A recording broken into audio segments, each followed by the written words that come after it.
So the other day I posted the following on LinkedIn to express how I feel about prompt engineering.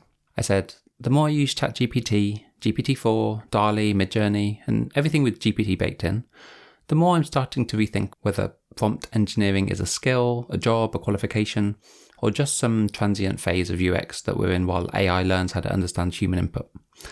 The thing I'm struggling with is that a weird thing happens when you play with these generative AI models for long enough. Sometimes it surprises you. Other times it gives you utter garbage, but over time with iteration, tweaking, experimenting, and your own brain doing this whole reinforcement learning thing based on what works, you start achieving better and better results. After a while, like learning an instrument, I guess, you start adapting, not just blindly asking. Instead, you start following certain prompt structures or playing with the parameters, maybe using different versions of the models, or this fun thing where you can translate between languages to spark completely new outputs, or hitting regenerate just to roll the dice again. I even tried removing certain inputs to simplify the prompt and maybe nudge the AI in a more focused, hopefully better direction. Other times, I've used other images, sketches, or text as inputs.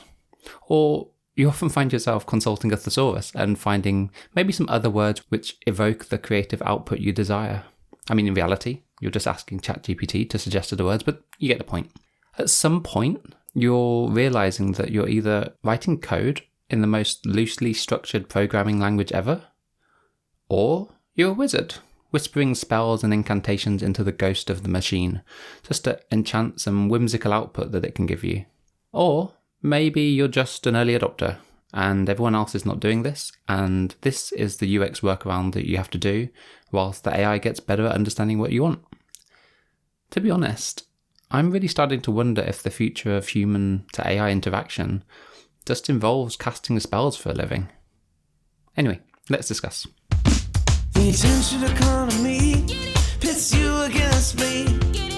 Money makes no sense these days, and the robots are taking jobs. The planet is in peril, but we can set us free. Put our brains together if we lead with our hearts. Gotta take back control from the greedy and the corporate. Gotta take back control to the hands of the people. Collaborate and listen. We learn and we grow. Build the future that we want. Gotta take back control. Welcome back to Tech Back Control. It's a new project I've started to explore the disruptions in tech that shift power back into the hands of the people. If you want to get a feel for what this podcast and project is about, feel free to listen to the trailer first. Today, I'm focusing on the future of the AI user experience and exploring what that might look like and what it could mean for all of us. When I was talking to my brother recently, this weird thought popped into my head. Like me, he's burying himself into the world of generative AI tools, testing them, using them, playing with them, experimenting with them, trying to just test the limits of what you can do. And we started talking about the next generation and what they'll think when they read Harry Potter or watch the Marvel Cinematic Universe. Watching Tony Stark talking to Jarvis to create and design a 3D printed suit won't seem like enough to be worthy of being an Avenger in the future. But then again, maybe casting a spell to turn something scary into something silly with magical powers like Harry Potter also won't feel that special. You're already seeing that go viral with AI-generated world leader images online. Right now, it's entertaining. You see Angela Merkel and Barack Obama playing around at the beach, or these weird things where the Pope is wearing a big white puffy jacket, and they're completely fabricated. But you can very easily imagine a situation where that spell from Harry Potter, ridiculous, where you can turn something scary into something silly just with the magical spell, that's basically here. You can kind of feel it already, can't you? It's not that hard to imagine. Either way, the UX of the future looks very different. And I know you're probably thinking, here we go again, crazy Jonathan has fallen down the AI rabbit hole and can't get out of it. Maybe. But the thing to consider about technological advances is that as time goes on, what used to be groundbreaking becomes the new standard, the new norm. I mean, let's imagine someone from the 1950s for a moment. They were living in a time of rapid technological advancement, with black and white TVs, pictures getting streamed to your house, landline telephones where you could talk to someone all across the other side of the world just through some wired device in your home, record players that played that music that you might have heard live in concert, and commercial airlines that could whisk you away to another country if you had the money. But if we were to transport them to the 2020s and show them our modern level of technology, they would be blown away by what might seem to them like pure magic. In his book, Profiles of the Future, An Inquiry into the Limits of the Possible, science fiction writer Arthur C. Clarke formulated his famous 3 laws, the third law of which is that any sufficient advanced technology is indistinguishable from magic. He wrote that in 1962, one of his many prescient observations about the future. The last few months, it feels like AI is everywhere. It's captured our imagination in a surprising way. Part of me wants to think that people are so excited because it's like a peek into the future, where tech feels like magic. I'm not going to try and speculate about the practicalities of spell-based interaction with technology. Let's just assume that as we get better at prompt engineering, and as AI gets better at understanding us and interacting with other online systems and things in the physical world, we'll get to a stage where it feels like magic. The thing I can't stop wondering about now is whether we're ready for what happens when everybody suddenly has access to seemingly magical superpowers. I strongly doubt our social, political, and cultural fabric is ready for this. It mirrors the disruption seen during the advent of the internet, which democratized access to information. But instead of just access to information, these AI superpowers are democratizing access to magical abilities. In theory, it sounds great. It'll be like Oprah. You get magical powers, and you, and you, and you. But you can feel the discomfort bubbling up when we take stock of what this really means. We're used to a societal, political, and cultural structure which categorizes people by professions, qualifications, experience, and education.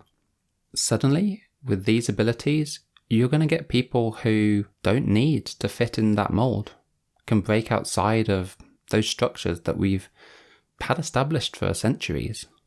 And I just think that level of systemic change is hard to contemplate for anyone.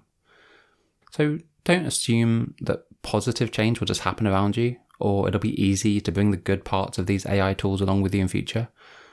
If the comic books, sci-fi novels, and TV shows teach us anything, it's that our incumbent social and political systems will try and prevent everyone from benefiting from this equally. Pick your fictional parallel. The Boys, X-Men, Civil War, even the Heroes TV show. In all of these, regulators and politicians end up siding with or enabling the antagonists, the villains, preventing people from freely accessing superpowers, registering and monitoring those who have them, or abusing the powers to enrich themselves and maintain the status quo. Maybe this will happen. Or maybe society and politics will just be too slow to react and it will be up to us.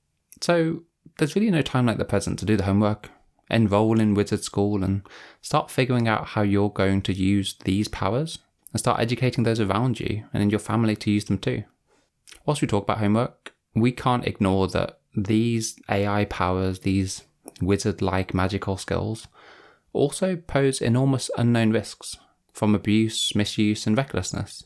That's probably where you're seeing a lot of people come out and want to regulate or slow down the progress that's been made in this area. There is a concern. And I know you might think that only I see positives in generative AI and that these superpowers will just be lifting up humanity and giving magical abilities to everyone. But there will be a cost to this. We'll have to accept some uncomfortable truths along the way. There may be a displacement of some jobs, potentially a change to the social status that comes with some professions. And we're probably likely to witness a market-wide repricing of many premium forms of labour. I also think we'll have to accept the transformation of our internet into something unrecognisable from what it is today. Currently, we have bots that are annoying, but we have largely human-created content. I think it's inevitable that the majority of things on the internet will be created by an AI. And that, who knows what that looks like. And with spells and incantations performing much of the heavy lifting in our lives, we'll probably need to surrender to the loss of truly knowing how most things work. AI has already become so complex that even those who train the models can't actually explain how and why they exhibit certain outputs and behaviours.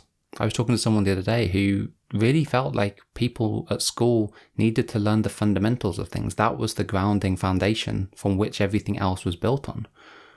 We're going to have to accept that that's no longer the case. We will not know how a lot of these things are built, created, shaped, formed, made. And AI will have to explain it to us, and we'll have to figure out whether or not that's true or not. It's difficult. So there isn't really an easy conclusion to this. It's fine if you think AI is just hype for now, and if you're not sold on this narrative, that's okay. But I believe the next decade will bring a shift in how we interact with technology, and I think it will resemble something close to magic. I'm excited, but I can't lie, it's also a little daunting, although there's a lot of potential for positive change. But along the way, I suspect it will be a bumpy road, with regulatory hurdles, societal backlash, bad actors, and some unexpected surprises. For now, I guess all we can do is start practicing those prompts, learn the right spells, tune up your incantations. Who knows? Maybe one day you, or even your children, can attend a real-world Hogwarts.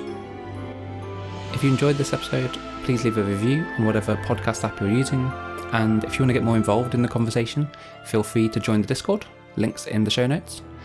This episode was written, recorded and edited by me, Jonathan Tipper. The theme song is by Jonathan Mann, and the backing soundtracks are from Epidemic Sounds. The artwork for this episode was created by casting a spell into Midjourney. Thanks for listening, and I'll catch you next time.